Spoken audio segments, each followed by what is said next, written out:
Bonjour à tous, aujourd'hui je vais réaliser une vidéo tutoriel du logiciel Anagen 2 qui est couramment utilisé au lycée pour traiter des séquences. Alors première chose, qu'est-ce qu'une séquence? Une séquence, c'est un enchaînement de constituants dans une molécule de grande taille, ce qu'on appelle une macromolécule. Il s'agit en particulier des nucléotides dans l'ADN, on parlera de séquence d'ADN ou séquence nucléotidique. Il s'agit également des acides aminés qui composent les protéines, dans ce cas on parlera de séquence de protéines ou séquence peptidique. Dans ce tutoriel, je vais réaliser des fonctions de base d'Anagen qui sont nécessaires aux élèves de seconde, en particulier trois choses: comment ouvrir, trouver des séquences. Deuxièmement, comment faire les manipulations générales, les outils généraux, comment éditer, copier, coller. Et enfin, une fonction essentielle d'Anagen, comment comparer des séquences et utiliser ces comparaisons. Alors, première phase, on va s'intéresser à l'ouverture des fichiers. Alors, un premier élément qui est compliqué sur Anagen, contrairement à ce qu'on fait avec les logiciels actuels, on ne peut pas double-cliquer sur un fichier Anagen pour qu'il s'ouvre automatiquement. Donc il faut d'abord ouvrir le logiciel Anagen, puis faire fichier, ouvrir. Les fichiers Anagen, c'est les fichiers .edi. Ici on a un fichier PDB, on l'a dit, les fichiers PDB, c'est les fichiers rastop. Donc je vais ouvrir ce fichier EDI et j'obtiens des séquences. Alors vous le voyez ici, la séquence, c'est en particulier des séquences d'ADN avec les nucléotides A, T, C, G, et puis pour les protéines, des acides aminés, ici méthionine, leucine, etc. Alors on va, après avoir ouvert des séquences, comprendre comment les modifier, les déplacer dans cette fenêtre affichage. Donc déjà par exemple, on pourrait avoir envie d'avoir les séquences d'ADN en haut, parce que en seconde, on va plutôt s'intéresser à la partie ADN. Donc vous voyez ici, je vais pouvoir sélectionner, et cette sélection elle est active, vous voyez, parce qu'il y a un petit triangle rouge. Donc la sélection active avec le triangle rouge, je vais pouvoir la remonter. Mais vous voyez, l'autre qui est cochée ici n'est pas remontée parce qu'elle n'a pas le triangle rouge. Donc il faut remonter également cette séquence, et je vais la remonter tout en haut, vous voyez, comme ça j'ai la séquence PAV-AVI, et puis ensuite PAV-AVI. Donc ça, c'est un des premiers éléments. Déjà, changer l'ordre. Ensuite, on le voit ici, on a un curseur, une règle qui est au-dessus, qui est particulière. Alors ça, vous voyez ici, c'est en bleu, c'est la règle en triplé. C'est la règle qui compte les acides aminés. Donc ici, il faut une règle, au contraire, pour l'ADN, à pas de 1. Cette règle à pas de 1, elle va nous permettre de compter les nucléotides. Mais vous le voyez, c'est pas forcément évident. Là, par exemple, on ne sait pas trop où on est. Alors moi, mon conseil, c'est d'utiliser le grand curseur. Ce grand curseur, il permet de s'assurer, par exemple, qu'ici, on a bien un nucléotide C qui est à la position 10. Donc ça, c'est particulièrement intéressant. Alors évidemment, quand on va procéder de même pour les acides aminés, ici par exemple THR, vous voyez, c'est 5. Et alors c'est bien là le curseur, parce que vous voyez que le 5 il est juste au début, mais pourtant ça vaut pour pratiquement 3 crans. Donc ça c'est quelque chose qui est très intéressant, ce curseur ici de grande taille, le curseur qui est présent ici. Donc ça, c'est finalement les manipulations de base pour le déplacement des séquences, leur observation, mais on peut aussi les éditer. C'est-à-dire que là, par exemple, je peux avoir envie de couper ces deux séquences, parce que je ne vais pas étudier les protéines, je suis qu'en seconde, ça m'intéresse pas trop, donc je vais les effacer. Et ici, j'ai les deux séquences qui ont disparu. Alors faites attention, hein, si vous enregistrez ce fichier par-dessus, vous risquez de les perdre complètement. Normalement sur un réseau de lycée, c'est pas possible, hein, puisque vous n'avez pas l'autorisation pour écrire sur les réseaux distants. Mais faites attention quand même. Alors maintenant, qu'est-ce que je pourrais faire? Je pourrais m'intéresser à copier cette séquence et la placer dans le presse-papier. Alors effectivement, on pourrait par exemple la coller dans un bloc-notes ou dans un fichier Word. Et ici, on peut aussi la coller directement dans la liste des séquences. Donc vous voyez que j'en ai une autre. Vous allez me dire, ouais, mais à quoi ça sert, c'est la même. Eh bien, par exemple, on pourrait, pourquoi pas, l'éditer. C'est ce qu'on va voir juste après. Alors si je l'ai mis en trop parce que je me suis trompé, je peux la supprimer comme j'ai fait. Je peux aussi couper, et puis à nouveau, coller. Donc ça, c'est une façon de procéder, finalement, qui va nous permettre de modifier, d'éditer, de découper les séquences. Alors on l'a dit, pourquoi copier cette séquence? Bah, par exemple, je pourrais m'intéresser à l'édition d'une séquence. Je voudrais changer cette séquence pour créer artificiellement une mutation. Alors ça peut servir à un professeur qui voudrait aussi créer une séquence avec la mutation qui l'intéresse. Alors ici, j'ai donc coché cette séquence, et ce que je voudrais, c'est supprimer là. Alors j'ai beau appuyer sur supprimer, ça marche pas. Pourquoi? Parce qu'en fait, les séquences sont protégées. Vous voyez ici, dans Options, on a une protection des données. Donc on va cliquer dessus pour déprotéger les données. Vous voyez, c'est plus protégé. Et il apparaît un outil ici qui donne les différents nucléotides, et N, un nucléotide indéterminé, et puis un outil pour revenir en arrière. Donc par exemple, là, je peux placer mon curseur et supprimer. J'ai supprimé le A et le T. Je peux aussi, à la place du G, mettre un C. Si je l'écris au clavier, ça fait pareil. Là, je peux écrire un G. Voilà.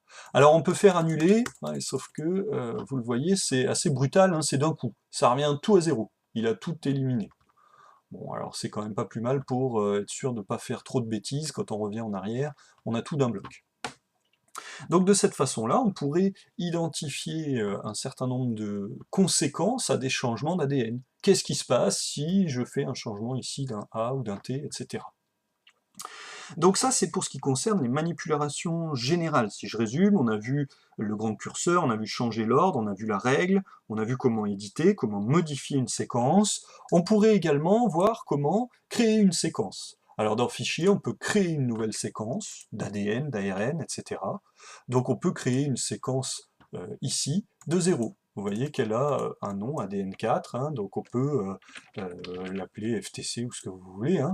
Et puis on peut ici écrire un certain nombre de séquences. Donc vous pourriez même créer manuellement une séquence en la recopiant, par exemple. Bon, c'est un peu laborieux, on préfère les obtenir directement.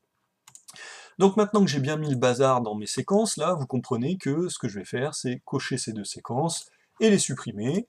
Voilà. Donc je me retrouve avec mes deux séquences d'ADN de départ.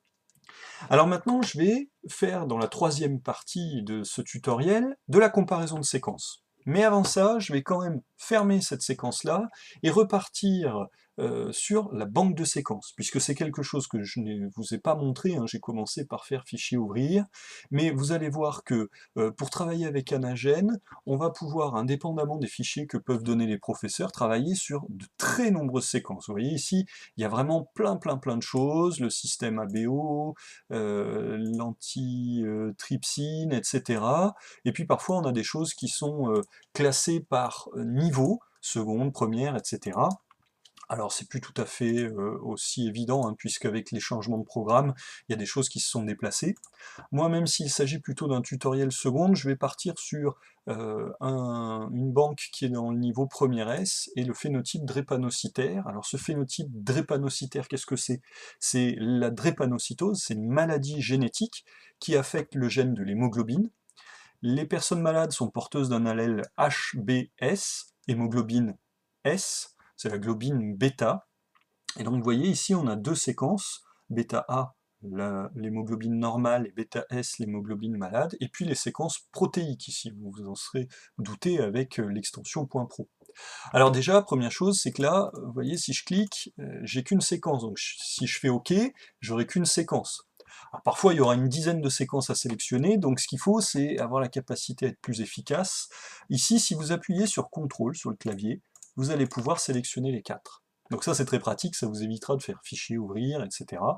Vous pouvez aussi, s'il y a vraiment beaucoup, faire Shift, c'est-à-dire la touche majuscule, à gauche ou à droite de votre clavier, et vous voyez, si je fais majuscule et que je clique sur la globine bêta S, tout est sélectionné. Là, j'ai relâché la touche, mais tout reste sélectionné.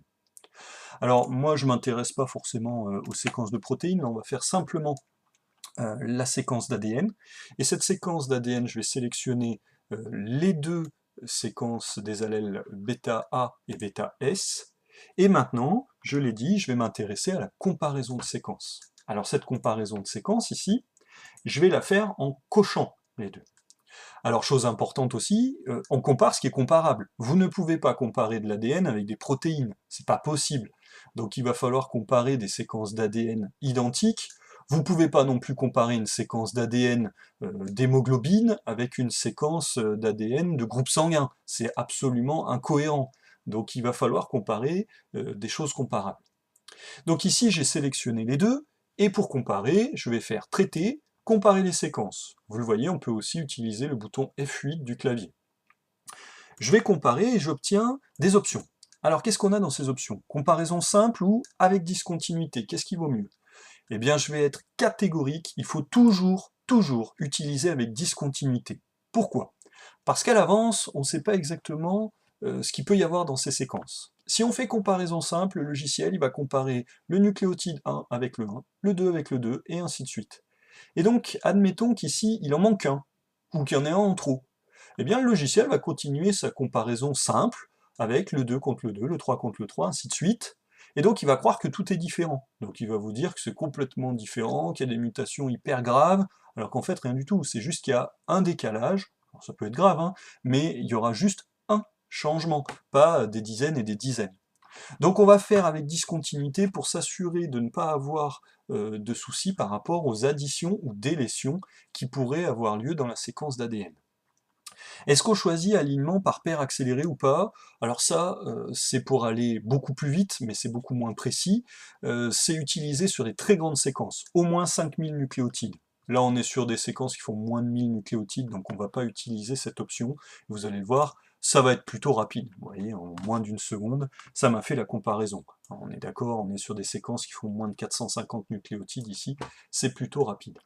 Alors, qu'est-ce qu'on obtient avec la comparaison de séquences? On obtient une ligne traitement, qui vous donne tout simplement un titre, une ligne identité qui vous dit ce qui est identique. Donc vous voyez que dès qu'il y a une étoile, c'est identique, et puis on peut repérer du coup facilement qu'il y a une zone, un nucléotide pour lequel c'est différent. Et alors après on a la séquence bêta A et la séquence bêta S. Alors attention, j'ai des élèves qui croient que la séquence bêta S elle a disparu, elle n'existe pas. À chaque fois qu'il y a un trait, ça veut dire que c'est la même chose. On est bien d'accord, ici le A et le A sont identiques, donc il a mis un trait. Et il nous a repéré facilement cette différence, ici, et alors on est bien d'accord, on la retrouve, mais bon, c'est pas forcément évident, puis elle aurait pu être beaucoup plus loin, et pour s'assurer de bien la visualiser, de savoir que c'est bien le numéro 20, le nucléotide numéro 20, on va ici faire à nouveau grand curseur pour bien visualiser cette mutation. Donc ici on a un changement de nucléotide, le A, dans la séquence entre guillemets normale, saine, s'est transformé en T. On parle de mutation de type substitution, et elle a lieu à la position numéro 20.